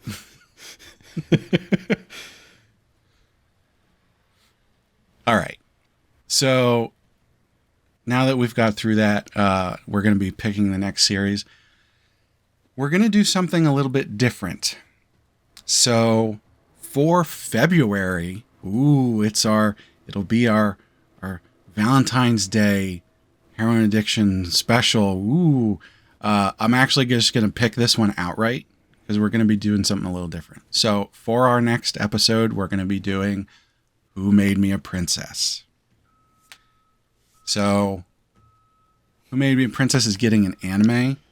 So hopefully we get a nice boost from this with people checking out. It's marketing. That's your Giri Choco for the holiday. That's your obligation chocolate. However, there is a good reason that I'm going to specifically pick this, because for March, for our dreary March episode, we are going to be reading 3 terrible manhwa so that we can get a good baseline for the rubric. Now, what we're going to do is, if you're listening to this and you're not a Patreon listener who's listening to it early, you can go on our Patreon. All of the tiers of patrons get to vote on which series we're cover. We are going to have a poll up there with 9 options, and we're going to be picking the 3 winners of that poll. You can vote on as many of them as you want. Doesn't really do you a whole lot of good to vote for every single one. Just throwing that out there.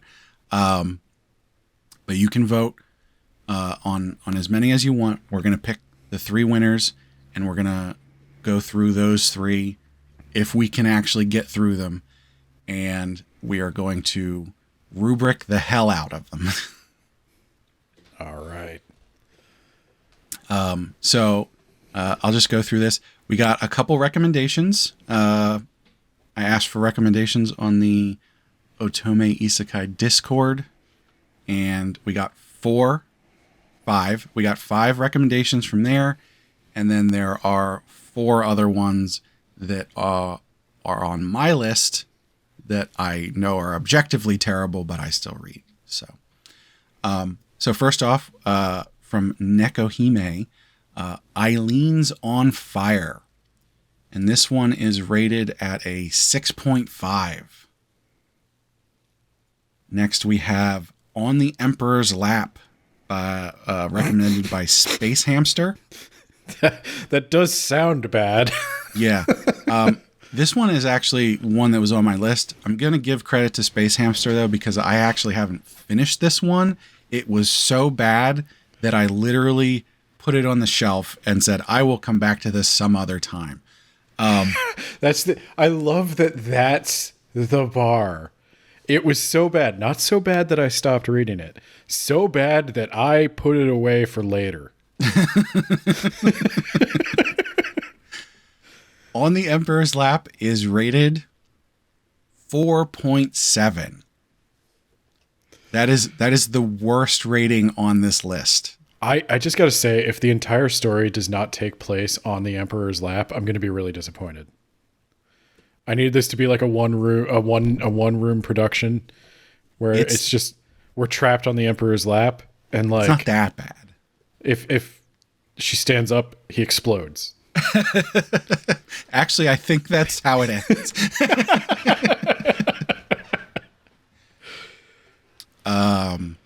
Also from Space Hamster, and I disagree with this, but I go with what people recommend.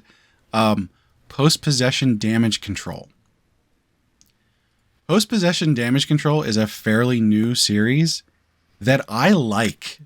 I have been reading it. I enjoy it. It's rated at 7.8. I think people are rating this low because of spoilers. Oh. There's some spoilers about like where the romance is going to go in the end. And considering that the main character is surrounded by just the worst guys, I think people are really pissed off when they read the spoilers and they're rating it based on that. But there's only like 30 some chapters at this point. And so far, I mean, it's dramatic and depressing, but I think it's really good. Now, if the spoilers are true, I can understand why people are pissed off. But you can't rate something based on spoilers because it hasn't come out yet. You can't know that. Yeah, that seems a little to be political. Clear, these are spoilers from the novel. Okay, so this was a web and as novel we to established, it could change. Right. Probably won't, but it could. Did we establish that? I think we You were just said. talking about that ourselves. Oh, I didn't know if that's in the episode. I don't think it is.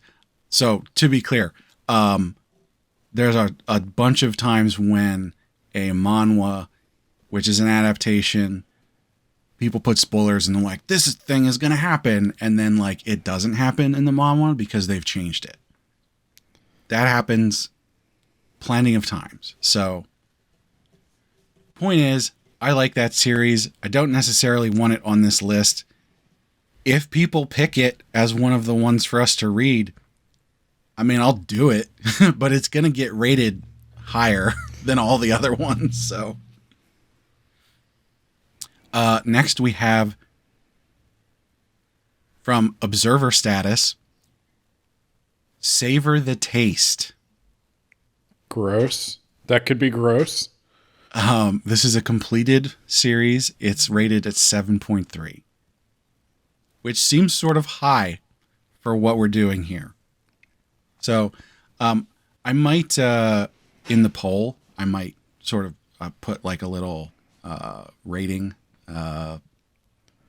indicator next to it, just to let people see if people want to vote for only the most, worst rated ones. Well, in your experience, is the Bato rating pretty indicative of how it's going to do on the rubric? Like, no, I could not at all. See, I have another rubric out there, and Ready Player One didn't do very well on it, but that is like one of the most successful books of the last 10 years. So, well, as we've seen time and time again, when we rubric things, we are constantly getting lower ratings than what they're rated.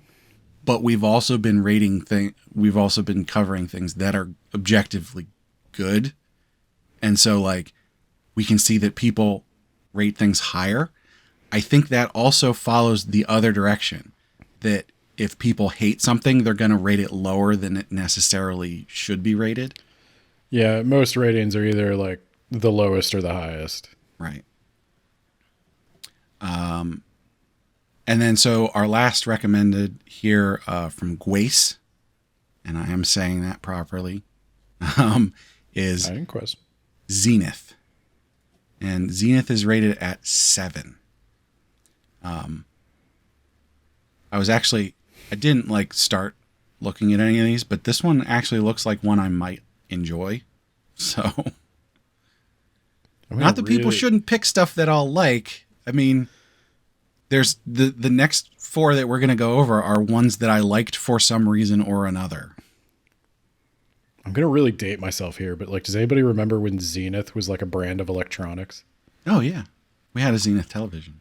Yeah, I had a Zenith VCR. The big, I think it was a console TV. I wonder if the kids even know what that means. I don't think so. Yeah. Go in our Discord. Let us know if you know what a console TV is. Let me know what your experience with the Zenith brand was. Yeah. Oh, and let us know how old you are. No, I mean, I don't need your age, but yeah. Well, I mean, it's sort of important to. You don't have to tell us your exact age. Anyway, okay, so going on to series that are on my list that I read. In fact, I have completed all 4 of these series. So if you want me to read something, don't pick only these. So starting off, we have Villainess's Idol. And that is rated 5.4. Again, there was something about this that I enjoyed. I don't think it was like good, but it was interesting enough that I read the whole thing. So, and next up is Princess Villainess. And this one is rated at 6.1. Gonna play a game of like manhwa or Italian giallo movie. This one is also completed, and I actually gave this one a rating. I gave it a 6. Oh, that's low for you. But that's not my objective rubric rating. That was just my feeling. So there was enough there that I read the whole thing, but didn't necessarily like it. Next up, Lily the Vicious Villainess. This is also completed, 6.2, and I rated this one a 6. So very similar. I'd have named her Vicky. I mean, yeah, I think they missed an opportunity there. Yeah. The other name for this is A Poisonous Lily. That makes more sense. A blooming lily, a terrible lily. I don't know. Anyway. And then last and least, The Scorned Villainess Survives in the Wilderness. So, Ben, this is one you started reading before. Oh, yeah? If people go back and listen to our precursor episode to Heroine Addiction, Is This an Intervention? This is one of the ones that you started reading for that. Oh. I'm sure I'll remember it when I see it. Yeah. This is rated at a 5. I rated this a 4. And that might actually be the most objective rating I've ever given anything. This is the series that I only kept reading because it was so bad that I enjoyed trashing it in the comments with the other people. I literally just needed to get to the end of this series because I needed to see the original female lead, all that, like, get her comeuppance. Like, I wanted to see what would happen. And you know what? Spoiler alert, it was really disappointing. So, I sort of want to do this one just because I want to rubric it and rip it to shreds. Well, yeah, I don't know. I mean, maybe we can throw in a bonus episode if they don't pick it. So yeah, that's all of those. As I said, go on Patreon and you can vote on those.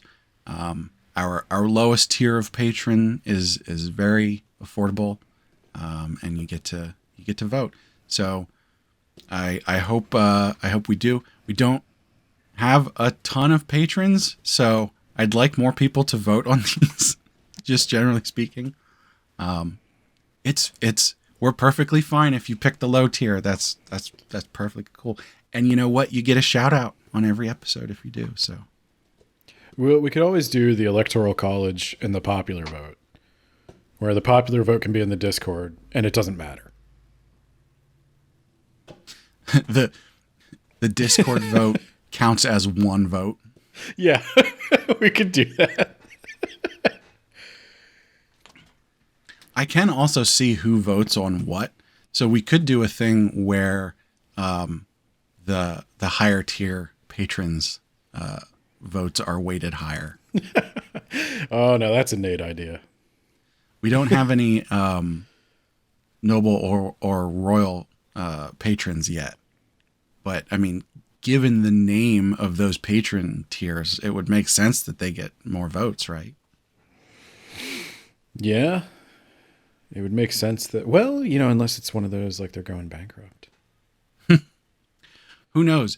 If someone gets on Patreon to vote on this and they get they sign up at the royal tier, maybe I'll just let them pick completely,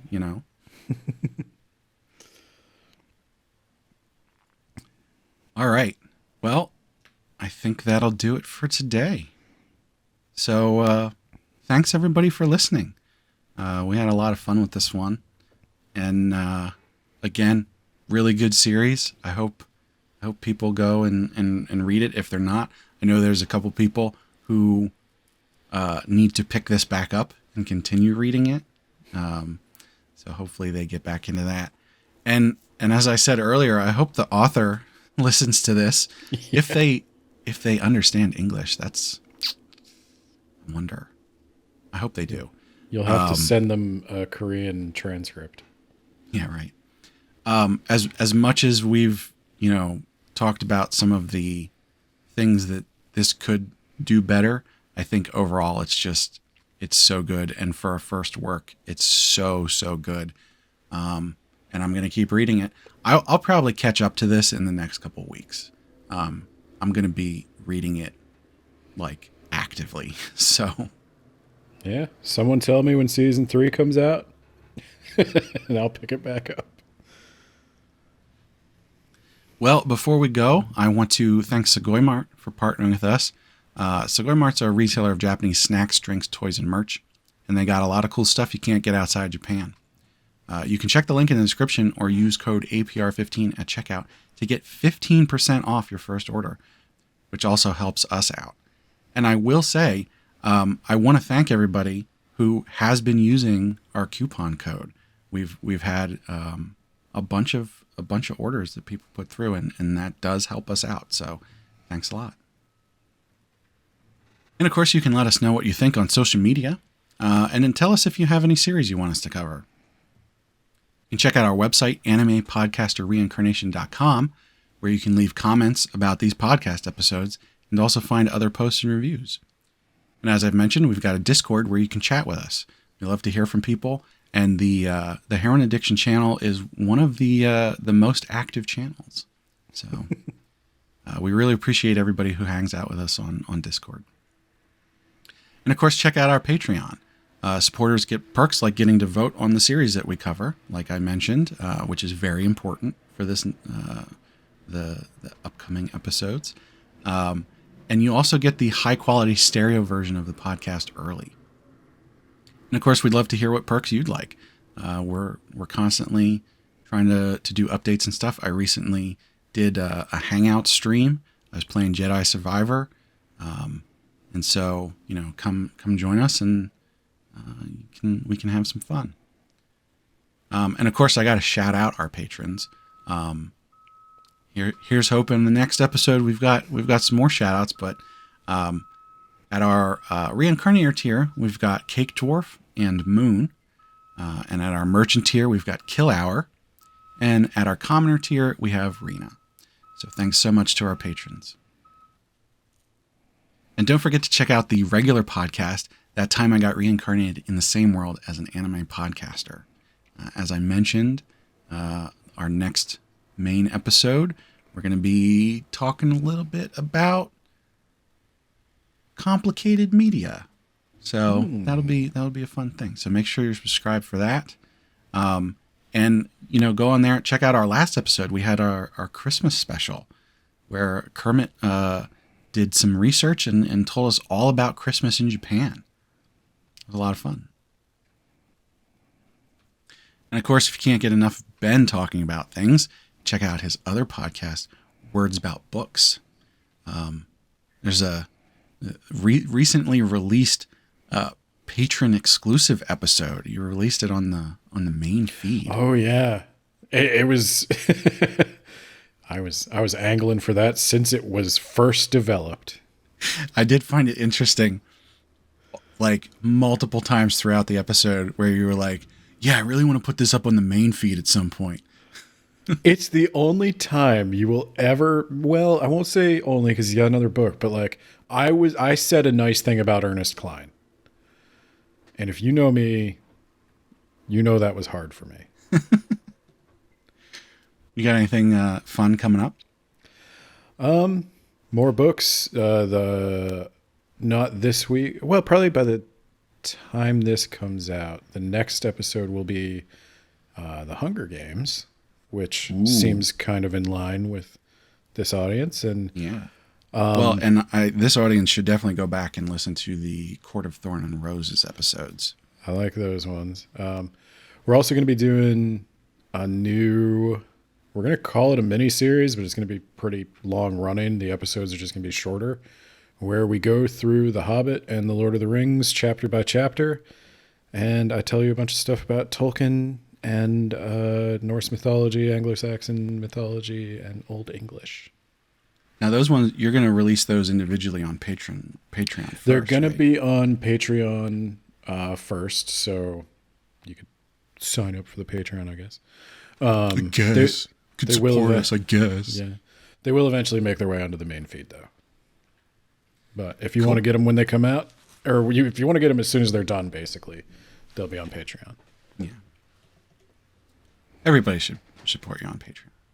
And the lowest tier for you is cheaper now, right? We lowered. I don't know what the lowest tier is actually, but we lowered the middle tier. It was $5. Now it's $3. And the middle tier is everything, except your name at the end of the episode, which only crazy people would do. Yeah, those crazy people.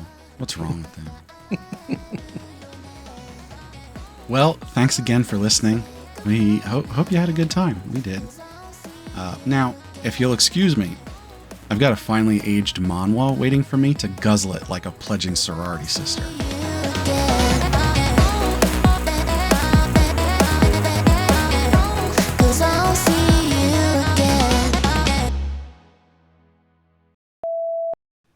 I'm concerned. There's a little bit of lag. We'll see. I think we're in the middle of a snowstorm. If anybody's, they won't notice the lag, but I notice the lag. It seems fine on my end. It could be on my end. I don't know. Okay. I think we're good. We're okay. We're gonna have to stick to business on this one. I don't know how long the internet's gonna last. It's not clear to me how Pocket Comics works. That's kind of the story of Pocket Comics. That should be the tagline on their website. There's tickets, which are different from coins. Oh boy! But you can't buy a ticket. When the gauge bar displaying the message "Next episode free" is full, you can read an episode for free by consuming the gauge bar. Once the gauge bar has been consumed and emptied, the gauge bar will be refill once the display time has passed. If you possess a ticket in your inventory, you can consume the ticket after consuming the gauge bar. You can receive tickets via various events. You can use tickets after consuming your gauge bar. You know, What the fuck does that mean? Another typical fantasy romance reminds me so much of my childhood that I don't think that gamification of reading comics is at all silly. I'm on board with it. Your time is over, old man. I'm going to go buy me some pocket coins, and then I'm going to juice my gauge bar for extra readings. Okay, well, you report back to us on how that goes. Hell yeah. This is fun. I'm having fun. It's so stupid. I will pay like probably $15 a month to have a subscription where I can just read, 40 different series. Yeah, but like you'd be paying a hell of a lot more than $15 a month if you were paying them. Oh my God.